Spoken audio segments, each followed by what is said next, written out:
It's no stretch to say that the Five Nights at Freddy's universe and its lore is a complex subject online. However, I want to throw my hat in the ring. In fact, I have a theory that might just change how you view the franchise as a whole, as if it's true, it will not only explain the Five Nights at Freddy's universe, but tie it into another beloved video game franchise.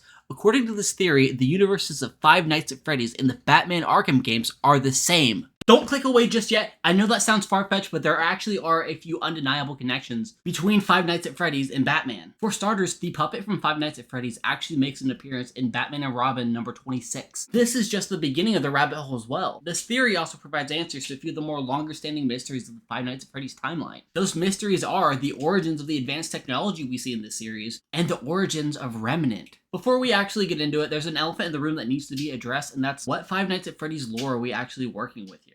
And that's a perfectly fair question. I mean, a lot of the lore in this game is heavily speculated on. The most popular of them come from Game Theory, and Game Theory alone has 86 videos on Five Nights at Freddy's. There's a lot in this franchise that one could just assume is common knowledge when it comes to the lore. So I'm just going to speedrun what you need to know for this theory so you don't have to do all the research and so you know what's going on. Now, I want to make it clear, this is my own personal understanding of this franchise as a whole. And it's also a quick overview, so we're not going to be going fully in depth. I have my reasons for why I believe what I do when it comes to this franchise. But if I went over it fully, this would turn this video into just guy explains topic without adding anything into it, and I don't want to make that kind of video. However, if you guys do want an explanation, let me know down in the comments below, because I will do that for you.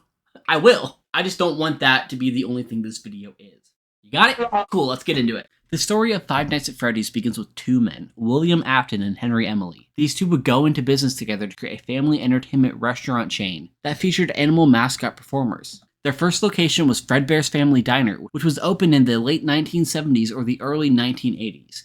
At the time, the brand only had two animatronic performers, Fredbear and Spring Bonnie. It was fairly successful, and as restaurants of this kind tended to do, they wanted to introduce more characters. So William and Henry made more plans to expand the cast. It was at this time that they got in contact with Edwin Murray of Murray's Costume Manor. Together, the three would prototype suits that could double as both animatronics and performer suits, which would later be dubbed as Springlock suits. However, this deal doesn't have seemed to gone very well, and ultimately the duo would choose to go with their own design by Henry. Fredbear's would expand into Freddy Fazbear's Pizza, with William and Henry's attention being split between running both locations. That wasn't all they had on their plate either. William had a wife and kids at home, Mrs. Afton, and their three kids, Michael, Elizabeth, and the youngest who's known by the fanbase as the Crying Child. The Crying Child's name is still heavily debated, but I'm going to call him Evan. Henry also had a family, with his wife, Mrs. Emily, and their daughter, Charlotte Emily. William's youngest son, Evan, was afraid of the animatronics, and his oldest son, Michael, used this fact to bully him. One day, Michael and his friends hoisted Evan up to Fredbear's mouth to, quote-unquote, give him a kiss, which resulted in Evan's head getting crushed in the bite of 83. Evan would later succumb to his injuries in the hospital, with William vowing to put his son back together. The bite of 83 would also cause Henry to create the security puppet, which was supposed to be used to help watch the kids, more specifically Charlotte, so this kind of thing wouldn't happen again. Grief consumed William, with William blaming Henry.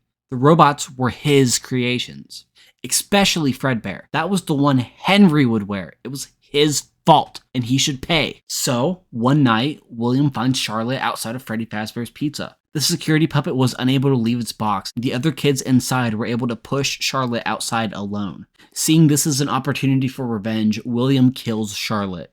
The puppet then finds her body afterwards, laying on top of her as it failed to protect her. Through this act, Charlotte's soul is bound to the puppet. Why do I believe it happened this way? I like character writing, and William having a motivation to be evil is far more interesting to me than him just being evil for the sake of it. We're going to get to the Batman connections here shortly, I promise. Later, William notices differences in the security puppet and Fredbear. They seemed more alert, almost alive in some aspect. Perhaps this could be how he can cheat death and bring his son back. So, he begins experimenting. One by one, he lures kids to the back of Freddy Fazbear's Pizza, murders them, and stuffs their bodies in the animatronic suits. It seems to work, with the animatronics displaying the same signs of possession as Fredbear and the puppet. Unknowingly to William, it was the puppet that bound the souls of the kids to the animatronics in an attempt to save them. So in turn, he still had to figure out how the possession was achieved. The police would investigate, but they would never find the bodies, deeming it the missing children's incident. The reputation of the Fazbear Entertainment brand would never be the same. time. The Freddy Fazbear's Pizza location was forced to close, although William would create Afton's robotics to keep experimenting. As he experiments, William neglects to pay attention to Elizabeth, with one of his newest creations, Circus Baby, then killing her when she's alone with the animatronic.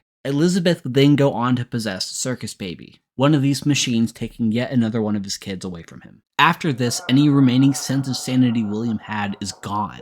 He begins experimenting with hallucinogenic gas on Michael. After all, Michael's partially responsible for the death of Evan, and this is where Five Nights at Freddy's 4 happens. After some time, Freddy Fazbear's Pizza would reopen. The restaurant was completely overhauled, and the previous animatronics were now stored in the back to be used for parts. The toy animatronics were created, being highly advanced for their time. Not only did these animatronics perform, but they also had a safety mechanism built right into them. These animatronics had cameras in their eyes that were connected to a facial recognition database. Unable to recreate the possessions through science, William either kills one more kid or another set of 5 using the spare spring Bonnie suit in the back. Someone used one of the suits. We had a spare in the back, a yellow one. This part of the lore from Five Nights at Freddy's 2 is heavily debated, and I go back and forth on it, but either way, more children die at William's hands. The toy animatronics start behaving wildly after he does this. Now none of them are acting right. And Freddy Fazbear's Pizza has to close for a while due to investigations after one last birthday party. The place is closed down, at least for a while. We have one more event scheduled for tomorrow, a birthday. It's at this birthday party that the bite of 87 occurs, one of the animatronics attacking the security guard on duty. After the pizzeria's closure, the toy animatronics are then scrapped, their parts presumably taken by William. Henry Emily is blamed for the disappearances and gets arrested. William discovers Remnant through melting the endoskeleton parts, enlisting the help of his son Michael to continue his research. Fazbear Entertainment tries to salvage its reputation by opening a final location, Freddy Fazbear's Pizza from Five Nights at Freddy's 1.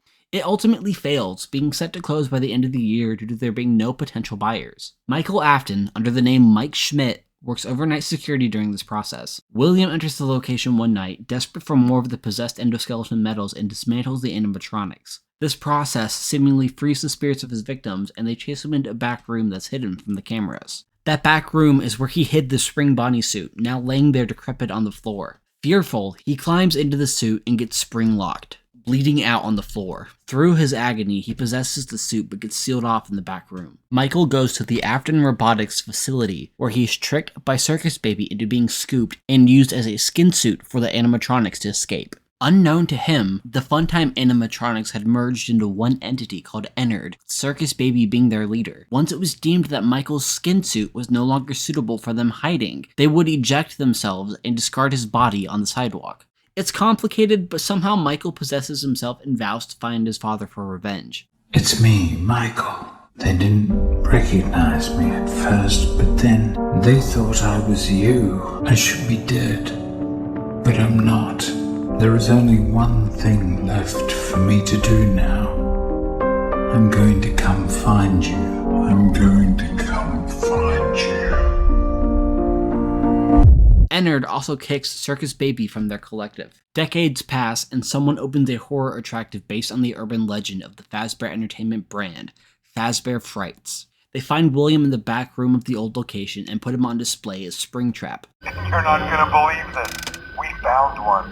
A real one. Well, look, it's in there somewhere. I'm sure you'll see it. Hearing about this, Michael works the night shift there and tries to kill his dad as retribution for what he has done, and burns the place to the ground with it being blamed on faulty wiring. Springtrap survives and escapes. Springtrap, the puppet, Circus Baby, and Ennard are all just roaming around for a while. More time passes before Henry Emily gets out of jail and forms a plan to end this all for good. With the help of Michael, he lures all the escaped animatronics to a trap location. They incinerate them to put an end to it all, Michael and Henry remaining there to perish as well. Sometime later, someone revives the Fazbear Entertainment brand again, and then we get into Security Breach. And that's it. That's the foundation of what we are working with for this theory. So, how does this even begin to relate to Batman? When it comes to Five Nights at Freddy's, Easter eggs play a big part in trying to determine the lore of the games. In fact, that's a big part of why it's so hard for two people to agree on what actually happened inside the games. And believe it or not, there's actually a lot that connects the Freddy's verse and the Arkham's verse together. Most of these Easter eggs do come from the supplemental materials, like the security logbook or side stories, but those are pretty heavily used in the fandom as is for speculating the lore. That then means that any Easter eggs found in these side stories are fair game for speculation. In fact, these supplemental materials have been used to give major details about the games, such as William Afton's name before Five Nights at Freddy's 4. Hi, pardon the interruption here, it's editing Brett, and I meant Five Nights at Freddy's 5, not 4. Please ignore that. The name of the crying child in the security logbook, and much, much more. This is also where the use of hallucinogenic gas being a potential cause for Five Nights at Freddy's 4 comes from as well. The connections between the two start with the appearance of the puppet in the Batman and Robin comic that we mentioned earlier. And, believe it or not, Batman is mentioned directly in the Silver Eyes books. His logo is mentioned to be worn on a t-shirt by a character named Jason. The same can be said about Wonder Woman in the Fazbear Fright stories. Keep in mind, these are the same books where the community first discovered that Charlotte was the daughter of Henry Emily, and where William Afton's name was first revealed, later being confirmed as Mr. Afton in sister location. To add one more layer of connection, in the security logbook, which is assumed to be owned by Michael in-game, a drawing can be seen of a caped superhero shooting lasers from their eyes at Freddy. Who else has a cape and laser vision? Superman, Wonder Woman, Superman, and Batman himself have all been referenced in-universe. They also all appear in the Arkham universe. But if you don't want to consider the Suicide Squad game canon to the Arkhamverse, this still works, as Superman is indirectly mentioned by thugs in the Batman games as the freak from Metropolis. The only thing that's missing is if that freak from Metropolis flew in here. Wonder Woman, Batman, and Superman are the big three of DC.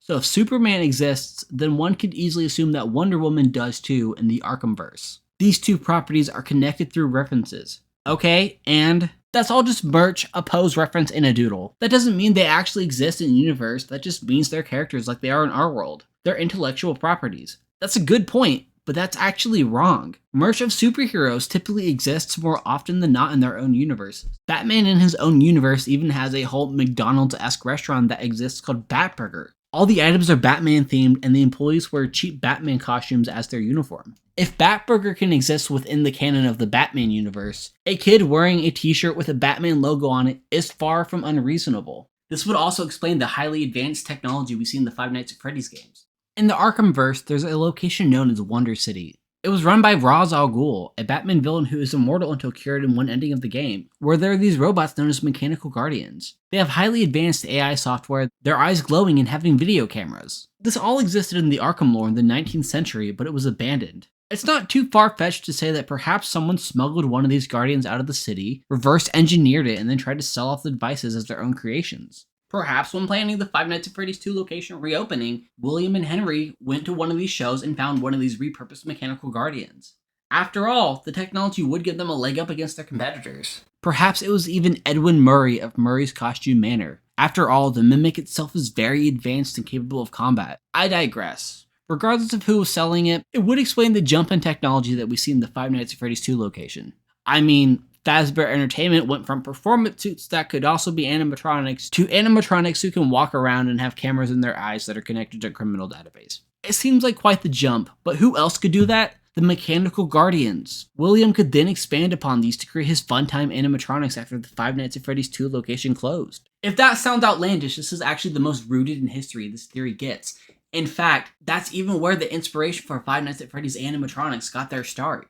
In 1974, Nolan Bushnell, the co-founder of Atari, attended an International Association of Amusement Parks and Attractions trade show, or IAPPA, looking for a walk-around character costume for his new restaurant concept. He bought a costume that he originally thought was a coyote for his Coyote Pizza restaurant. However, it turned out to be a rat. In turn, his new restaurant pivoted to Chuck E. Cheese's Pizza Time Theater, which featured animatronic performers that would go on to indirectly inspire Five Nights at Freddy's as a whole. It's likely that in-universe, William and Henry visited the same kinds of attractions. Perhaps there they found someone showcasing the reimagined Mechanical Guardians as animatronic performers and they invested in the idea. It definitely would clear up where the advanced technology came from since Five Nights at Freddy's 2 takes place in 1987. Perhaps it was even utilized in the brand era the original Freddy Fazbear's Pizza comes from. After all, the withered animatronics seem to get around just as well as the toys do. With the Mechanical Guardians having their origins in the 19th century, it's definitely possible that by the 1980s that their tech could be re-engineered and utilized for the animatronics. So that's one mystery of the Five Nights at Freddy's timeline solved.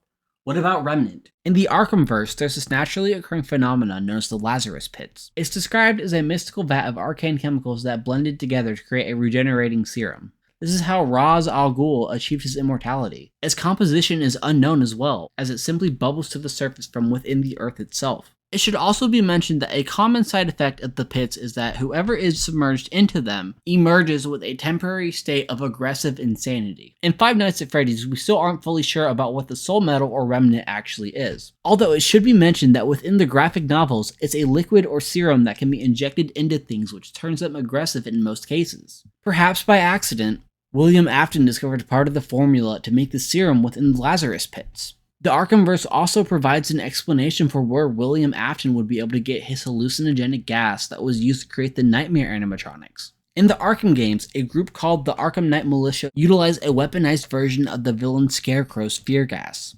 If it's in circulation, you can be sure that's being sold somewhere either legally or not. If child murder is on the table, do you really think William Afton would draw the line at buying something illegally? The Arkhamverse involvement would also give an answer to how exactly Fazbear Entertainment came back after Five Nights at Freddy's 6. In one of the Arkham Knight endings, Batman destroys the last remaining Lazarus pits, which cuts Ra's al Ghul off from his immortality, effectively curing him. If this is the canon ending for the game, perhaps in his search for another way to achieve immortality, he comes across Maybe the he then legends tries of to the get his Fazbear hands on what's brand. left of the remnant to prolong his life more. Haunted objects aren't anything new to the Arkham games either, showcased by a character known as Scarface.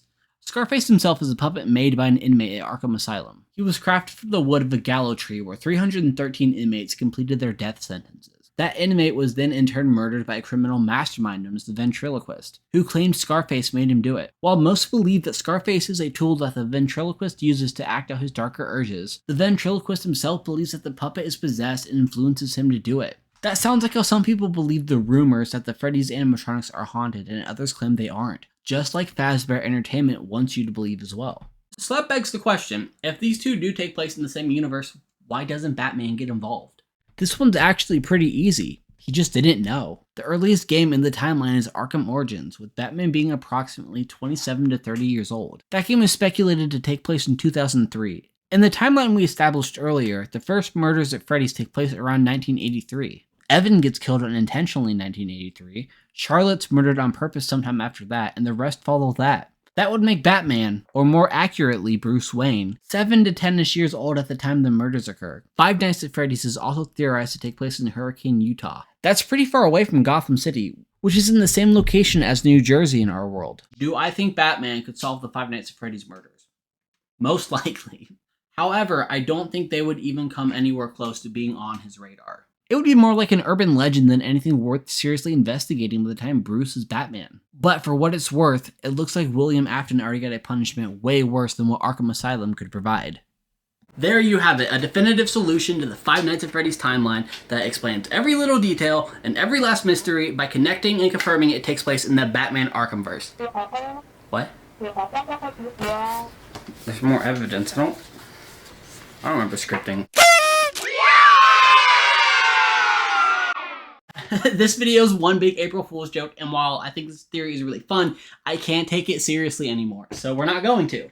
It's a really fun theory though, don't get me wrong. Full credit to the fine people over at the Five Nights at Freddy's Fan Theory Wiki for putting together the FNAF Arkhamverse theory page. It was a really fun thread to look through. Yeah, and it actually gets a lot crazier over there by connecting it to theories like William Afton is the Joker. But for full disclosure, this is an April Fool's joke. I don't actually believe this theory. And I have to put that out there because, you know, the internet lasts a lot longer than one day. I want to have this up for longer than one day. And I know if I just have it up on April Fool's that most people actually aren't going to see it. So I got to make it clear that check the upload date. It's April 1st. I wanted to make a fun April Fool's video. If you did watch this far into it, thank you so much for watching, and I hope it at least entertained you. Here's a word from scriptwriting Brett. I miss when people would do fun April Fool's videos that are still like entertaining afterwards too. So here we go. That's what I did here. There's no way this is actually true. And if it is true, I will eat my shoe.